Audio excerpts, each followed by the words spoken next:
So you're up at dawn, kid, look alive. You've been saving for a big man cave. Good luck with that, Dave. You made the most of your retirement plan, so you better learn to drive that RV, man. So many things you're doing in your life. Nationwide is on your side.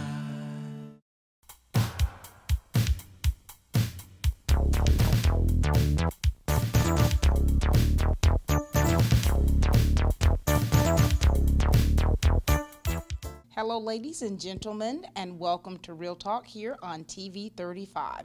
We are here at Oconee Fall Line Technical College with Mr. Kevin Corbin, one of the instructors here for criminal justice. How are you, sir? I'm doing well. Good to see you. Good to see you. All right, what you're about to witness here is Mr. Corbin's going to teach basic self-defense techniques for women. And Mr. Corbin, we want to talk a little bit about you. If you kind of tell us a little bit of your background and share with us how you got into this field yourself. Okay. I've been an instructor here at Oconee Fall Line for about 12 years. Prior to coming here, I worked for the Department of Corrections for almost 20 years. I was a probation officer 1, probation officer 2, intensive probation officer, and chief probation officer. During that time, I also worked for our probation training unit for about 4 years, training probation officers. I'm certified in self-defense, firearms instruction, general instruction, CPR, and basic courses that probation officers needed to do their job. And so here you are, part of the continuing education, training women. Tell us why it's necessary for women to know these basic techniques to protect themselves. Well, you know Christmas season's coming up, and you know that robberies and thefts are fixing to go up. And Right. I think it's important for women to know what to do in case they're faced with a situation where a potential attacker or a potential armed robber may be trying to take something from them. Right. So I think it's important for them to realize what they can do to get away and save themselves. And so statistically during holiday season, do you see more attacks and robberies and things that affect people and women? Yes, ma'am. All right. And so what you're going to be training tonight, are you doing like going through the whole gamut of different things, or are you kind of picking certain things and areas to target? I'm kind of picking certain things and areas to target specifically for women. Yeah. Some of the self-defense classes I've taught pertain to law enforcement and also to other people as well, but it's basically going to be targeted more towards just women and what they can do to get out of a situation. Right. And, there's some kind of myth, where women are told how to do certain things, to hurt men. And we know you're going to dispel some of those rumors. Yes, and ma'am. so that fright or flight method, we hear that all the time. Yes, ma'am. And, during a kind of a crisis situation, our adrenaline just seems to just rush. And so you've been trained yourself on how to handle yourself and to prepare yourself mentally. For us ladies in that situation, we have to, how do we get to that place? It's like I've talked about during the class, or going to talk about during the class. It's all about mental preparedness as well. Okay. Understanding that there are going to be situations that you have to react in, and being aware and being prepared for those situations at all times. I'm not talking about being paranoid, but I'm talking about being aware of your surroundings and what you can do. And part of what we're going to talk about is being able to develop a plan in case something does happen, so you are ready. That's good. Two of my former jobs, I was a sexual assault trainer in the Army, and I also worked for a crisis center. And so a lot of the things that we talk to the women about in the battered shelters, about, protecting themselves if they're in the middle of a situation of domestic violence, and to be aware of always being around, aware of their surroundings. And I do things still to this day. I never go out to my car without having my keys in my hand. And so there are things that are being taught to kind of prepare women in certain ways, because there are a lot of situations that, aren't always hunky-dory in relationships. Right. And that's what we talk about, too, is not being a victim. It's like exactly like you talked about, having your keys ready when you get to your car. Looking up under your... Looking under your car, looking around your car, looking in your back seat to make sure there's nobody there waiting on you. And it's like you said, somebody's fumbling in their purse. If there's somebody that's targeting that person, then they know they've got a good victim there because they're not aware of what's going on. And so what this class is going to teach is to teach women to be prepared, to teach, to give us a confidence, Right. to not be afraid, Right. And not be a victim. And not be a victim. Not be a victim. All right. Well, we're so glad that you've been here as long as you've been, the plethora of experience that you have. And if you have missed this class, you're missing a treat. And so we thank you for all that you're doing. Oconee Fall Line Technical College, Roger Bird, you all are doing a great job with bringing these things to the community and helping to make us and keep us safe. Any last words? Thank you. All right, so he's about to get started here and is going to show some different techniques for us to kind of, take heed to, so that when we are, or in case we're ever in a situation like that, we'll know how to handle ourselves. Thank you so much, sir. Thank you. No matter who your team is on Friday night, Let's go, Crusaders! Go, Irish! Go, Falcons! Go, Raiders! your Chevy team that can't be beat is Dublin Chevrolet! pick a Tahoe or Suburban and score up to $7,000 off. Dublin Chevrolet! Girls, one more time. Dublin Chevrolet! The only dealer you will ever need! They know a winning team when they see one. Okay, my name's Kevin Corbin. I'm an instructor here in criminal justice with Oconee Fall Line Technical College. I've been here for about 12 years now. Prior to coming here, I taught for or worked for the Department of Corrections with state probation. As a state probation officer and also as a full-time instructor with the Department of Corrections, certified in firearms, self-defense, CPR, general instruction, basically everything that a probation officer needs to maintain their certification. That's basically what I did. So my background as far as the self-defense class is, I spent about a week in St. Louis getting certified as an instructor with defensive tactics. It's like I was telling Jamie. Basically, I spent a week in St. Louis, thought it was going to be a decent time, have a good time, go take a few classes, chill out at the hotel room. It ended up being 8 o'clock in the morning, 10 o'clock at night, getting my hind parts beat for the whole week. So that's pretty much what it was. But like I said, while I was there, I learned self-defense, spontaneous knife defense, sexual harassment, rape prevention defense, things such as that. So, and taught it for, like I said, for Department of Corrections for about probably 15 or 16 years. So that's my background with this situation. We were talking about personal safety. The biggest thing to do in any situation, you've got two choices. You've got fight or flight, which means you're either going to stand and fight or leave. And your best avenue is going to be escape or leave if you can. So what I'll be teaching you tonight is just basically just enough to get you to be able to leave. I'm not going to teach you how to hurt, kill anybody, things like that. I mean, you may learn how to hurt somebody, but it's for the purposes of getting out of the situation you're in, okay? And it's like we talked about before. There's certain things you can do yourself to prevent even being placed in situations to start with. We talked about that if you're going to a store, things like park as close as you can, park under street lights, make sure you walk out with people. If something makes you uncomfortable when you're starting to leave, make sure you go back and tell the manager, look, this guy's out here, he's making me uncomfortable. Do you mind calling the police? Or do you mind walking me out or whatever, okay? So those days of, we used to say park as far away as you can, get some exercise and all that good stuff. That's not necessarily the best thing for personal safety when it comes to things like that. When you're coming out in your car, make sure you walk around your car to make sure there's nobody in the back seat or under anything such as that. Make sure you got your keys in your hand, ready to get in your car. Don't be caught fumbling in your purse trying to find your keys, because guys that are out there that are targeting you are looking for things like that. That's another part of being prepared. Don't make yourself a victim. Walk like you got a purpose. Walk like, like you are somebody. Walk like you are not afraid. Just demonstrate that you're in charge and there's nothing they can do to you to hurt you. And attitude is a whole lot of, your whole self-defense or your whole defense mode is make sure that you are aware of what's going on. There's a thing that we call basically the color code of mental awareness, okay? And condition white is kind of like you're just sitting there, just kind of in your own house, relaxed, not really noticing what's going on, okay? Condition yellow basically means that you're aware of what's going on around you, okay? And condition orange means there's something, you've recognized something that may go wrong, okay? And condition red means you've got to operate, you've got to basically do something about it now. condition black is when you're in condition white and something happens and you just basically fall in a fetal position. You know, it's kind of like that deer in the headlights. Look, you just kind of like, uh-oh, what do I do now? Okay. That's a condition we don't want to be in. Now, I don't want to make you think that you've got to spend your whole time in, you know, condition orange, where you've got to be totally just, you know, just scared to do anything or go anywhere.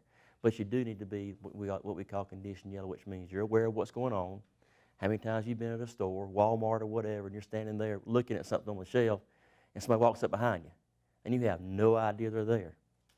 Okay, you're basically in condition white. You think you're relaxed in a place you can basically, you know, be comfortable in, but sometimes you're not. So that whole condition yellow thing is not about being paranoid, but it's about being aware of what's going on around you. So there are a lot of things that you can do yourself to basically be prepared for what might happen. Okay, talked about going out when you're shopping. We talked about if you're going somewhere, make sure that you've always got half a tank of gas in your car. So in case you have to go somewhere in the middle of the night, you don't have to stop somewhere else to find gas. Okay, make sure that you got a few things in your car, like a flashlight, like a send help sign, like a bottle of Fix-A-Flat, something like that. That if you need to, you can, you know, do some minor stuff to your car, so you don't have to pull over the side of the road or wait for somebody to come pick you up, okay? Things like that. While you're at home, it's getting to be the holiday season, so here comes Mr. FedEx man, here comes Mr. UPS man delivering at, you know, 8 o'clock, 9 o'clock at night. How do you know who's at your door? You're expecting a package or whatever, and, you know, this guy that's at your door, yeah, there's a good chance he's FedEx or he's UPS delivering late at night, but there's another chance, too, that he's not. So make sure you know who's at your door. If you have any problems, you know, let me see an ID. Give me a number I can call to speak to your supervisor to make sure you are who you say you are. Things like that. When you go out of town, make sure that you always keep your doors barricaded in the hotel room. Okay? Make sure you've got that door lock on, not just the door lock, but the chain or the little, you know, the door lock, actual door lock thing to keep it barricaded.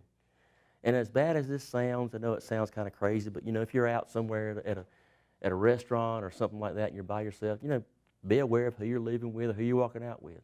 Okay, don't just walk out with anybody. Don't just leave with just anybody. I know it sounds kind of common sense, but you never know.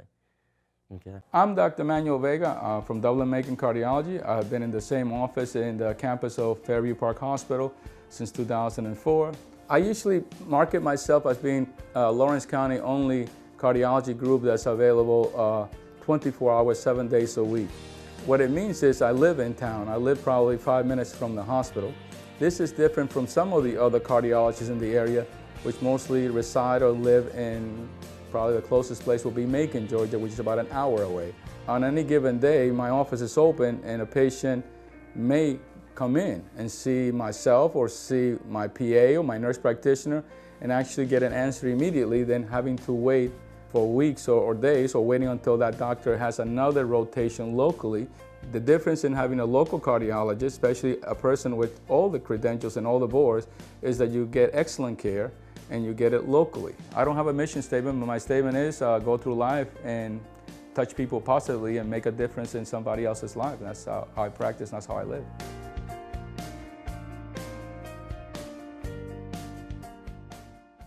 So distraction techniques are things that last anywhere from 3 to 7 seconds, okay?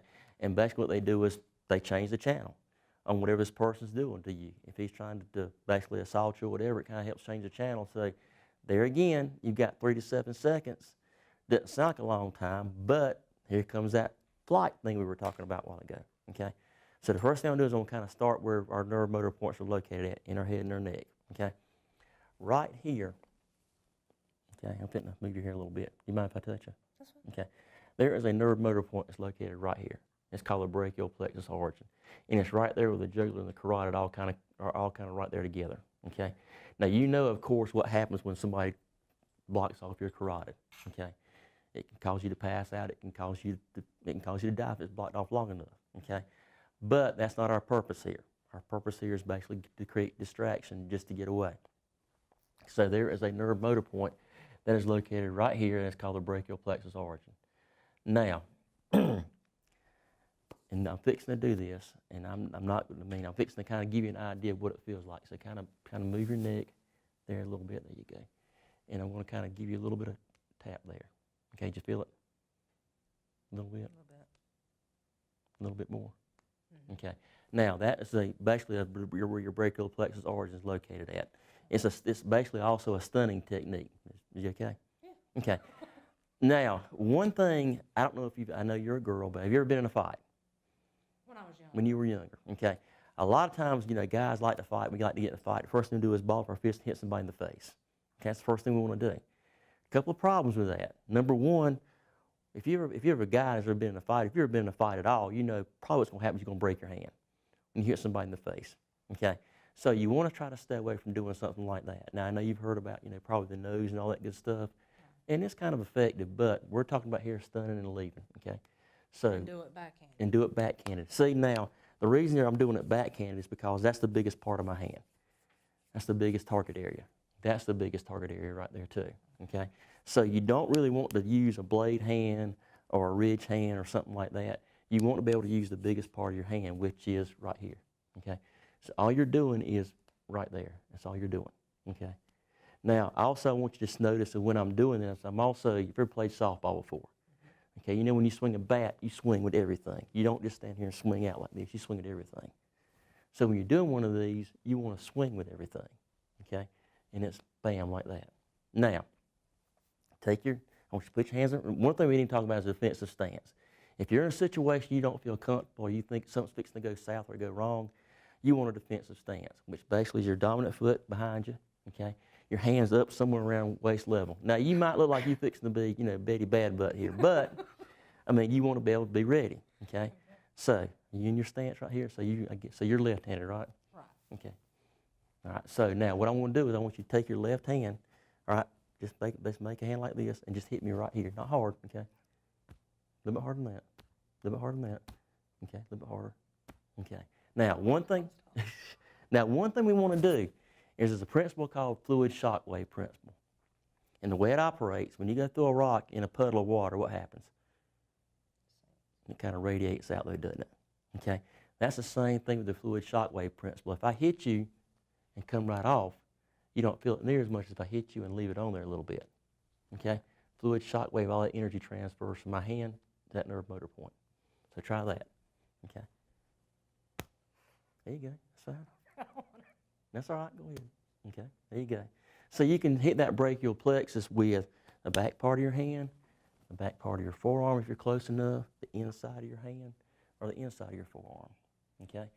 You can hit it with all four of those. Whatever is available to you is what you want to take. If this is available or this is available, it's what you want to take. If this is available or this is available, that's what you want to take. Does it have to be this side? It can be either side. Whatever side is, there's one on either side right here. So whatever side is available to you is what you want to take. Okay? So if you want to try that, try it with the inside, back of your hand, the back of your forearm. Okay? Go ahead. Right? Remember fluid shock wave. Keep it on there. Stick it. There you go. There you go. Now take your other hand, your strong hand, and do the same thing. The inside of your palm right here. There you go. That's fine. That's fine. Now, see one thing. All right, now use the inside of your hand. There you go. See? Now, one thing that when it comes to self-defense, don't worry about hurting anybody. Yeah, worry about hurting me right now, okay? But don't worry about hurting anybody, because when it comes to a real-life situation, it's time to take care of business. It's time to do whatever you got to do to get away. So don't worry about, oh my gosh, am I going to hurt this person? Am I not going to hurt this person? Make sure that you basically use, as hard as you can, as fast as you can, and if it hurts them, fine. Like I said, it's going to cause a distraction, 3 to 7 seconds. Okay, that brachial plexus also comes down. You've got also what's called a brachial plexus tie-in right here, okay, which is kind of the same thing. If you hit somebody right there, it's going to be the same thing, okay. It's going to cause a little bit of paralysis right here. You've also got the radial nerve right here, okay. Did you feel that? Did you feel that? Felt that? Okay, all right. Now what that does, and go ahead and you hit mine real hard too if you want to. Okay, a little bit harder, don't care. A little bit harder. There you go. Okay, what that will do is if somebody has got a hold of you, like if I've got a hold of you like this, okay, and you bring that down right there, okay, go ahead, bring it down right there. Okay, I'm going to let go because it's going to hurt. Now, One thing too, when I've got your wrist, what's the weakest part of my hand? My thumb, okay? So if you can, just pull straight up, hard as you can. There you go. Pull up straight, hard as you can. There you go. All right, now I've got it like this. Where are you going now? Thumb, thumb, thumb, remember thumb. Straight down, straight down. There you go. Just straight down, okay? Try it again, straight down. There you go. Now, if that doesn't work, if I've got hold of your wrist right here, okay, and I'm not letting go and you try to pull it, like you can't pull it, try to pull it. Okay, now I'm ready for you, so I know what's going on. Now, hammer that. Harder. There you go. Okay? Now that hurts. You want to try it? I mean, so you see what I'm talking about? Do it harder. No, that's fine. That's fine. But you see how, I mean, it's effective. It's still kind of stinging a little bit. And that's no problem. I taught my little girl when she was about 6. I taught her that. You know, if somebody grabs you, bam, right there on that medial, that radial nerve, and it works because I would grab her to go, you know, discipline her a little bit. She bam right on top of me. So I just pepper spray her and everything will be okay. No, that's a joke. That's a joke. Sorry, but basically that's what you're looking at as far as the radial nerve there. Now also you've got a median nerve which is located right on the inside of your arm. It's not as effective as the radial nerve. It's located a little bit higher up here. Feel that? Am I hurting you? Okay, but if you hit that, it's going to be kind of the same thing, all right? Mm-hmm. So try that one on me. Grab my hand. There you go. Use your fist. There you go. There you go. Hit it harder. That's fine. There you go. Hit it harder. There you go. Okay. I want to make sure you understand, you know, that I'm feeling it, all right? Okay. So those are the nerves in your arm: radial, medial. Okay. You got the brachial plexus here. Got the brachial plexus tie in here. You also have a clavicle notch, which is located right here, okay? I know, I'm not going to really do it. There's right behind that little dip in your collarbone. If you will take your fingers and try to grab that collarbone like that, okay? If somebody's got hold of you, try to grab that collarbone like that, okay? Then that can cause some damage to you. Go ahead, try to find it. Okay, try to find right there is where it's at, right where that notch is at. Let's try to grab my collarbone. Try to grab it. Just try to, there you go, okay? Now, there's another one right here. It's called the jugular notch, okay? It's going to be one of those kind that's going, it might cause a little bit of pain, so, but kind of push in and down. Okay, do you feel that? In and down. All right. If I've got hold of you, and you can get right here, if I've got hold of you, go ahead and just right where that jugular notch is at. Push in and down. A little bit higher, right above that sternum, right there. In and down. Yeah, there you go. Okay. I mean, that can cause a little bit of pain too. Okay. So you know where those, you know, those nerve motor points are located in the upper body. Right? So you know where they're at, and if someone, like if I grab you, the first thing you want to try to do is try to break the grip, okay? You got away. This time I'm ready for you, go ahead. Now what are you going to do? Harder. And where are you going? Right here. There you go. That's it right there, okay? Now, we talked about the common peroneal right here, the superficial, or the common peroneal is located right here on the side of your leg, okay? Like I said, that's a pretty big nerve motor point. It's about probably right above your knee right here. Okay, it's a pretty big nerve motor point, and if you put a knee in there, if you put, I mean, basically anything, a knee, a fist, or whatever, but, you know, the biggest thing you want to do is try to put your knee in there. So I want you to take it easy, okay? Try to put a knee right there in that common peroneal. There you go, okay? That's no problem, but I mean, just tap it a little bit harder, okay? And there again, when you're doing this, it's kind of the same principle. If you're doing it, I'm not going to really do it, okay? But if you're doing it hard, okay? You're not just, you know, if you can get back far enough, just you want to do as hard as you can, like we were talking about with strikes and everything. Now,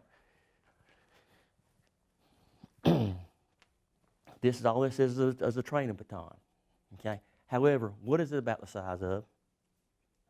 It's about the size of an umbrella. Same thing, okay? Same thing if you can hit them right there. Okay.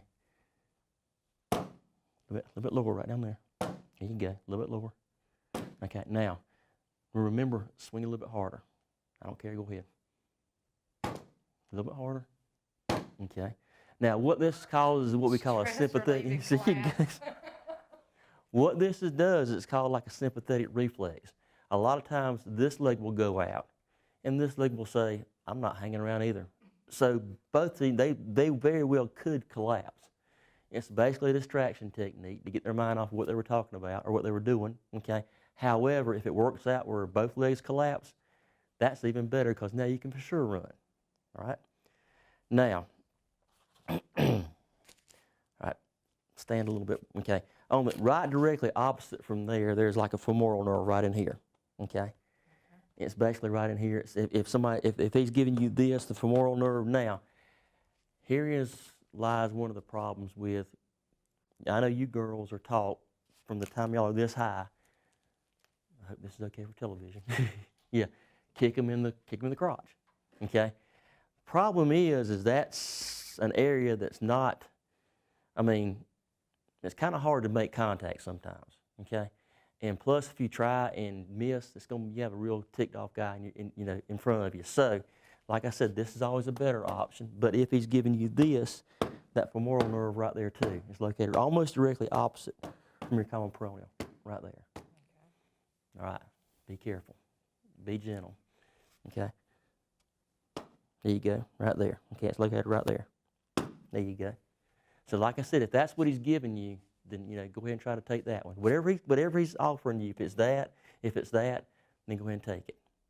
Now that common peroneal comes down from your thigh to the front of your shin. It's really exposed right here about where the top of your shoe's at, okay? So another distraction technique, kind of place forward a little bit. There you go. Another distraction technique is come right over top of those shoelaces right there where that ankle joint is, okay? You can hit anywhere, that common peroneal is anywhere up and down that shin, okay? It's going to be really exposed right there. But if you hit here and pull down, that's effective too, okay? Yes. Like I said, we have got to get away from this person. We don't really care, okay? So try to find mine right here, okay? A little bit harder, a little bit harder, a little bit harder, a little bit harder. Don't be shy, just a little bit harder. There you go, okay? Now, I can still feel, even though you're not hitting me hard, I can still feel that as well, all right? Now, there is also a tibial nerve that is located right here at the top of your calf. Chances are you won't be exposed to that one because the person will be facing you, okay?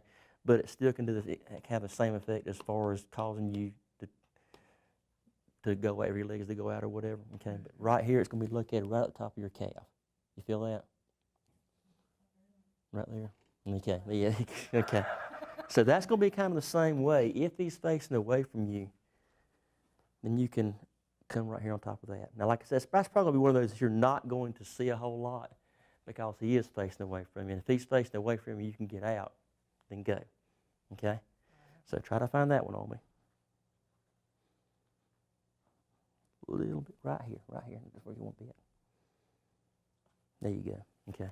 That's it, all right? Don't apologize, all right? Now turn around. There is also something that's called a suprascapular nerve motor point. It's located right here, you all right? Okay, now this is one of those that you can hit from the back right here, or turn around. If we can't get the jugular notch, we can hit it right here, okay? So if you can get that one, it's going to be the same way. Blade hand, or hammer fist, blade hand, or whatever. You feel that? Another top of the truss.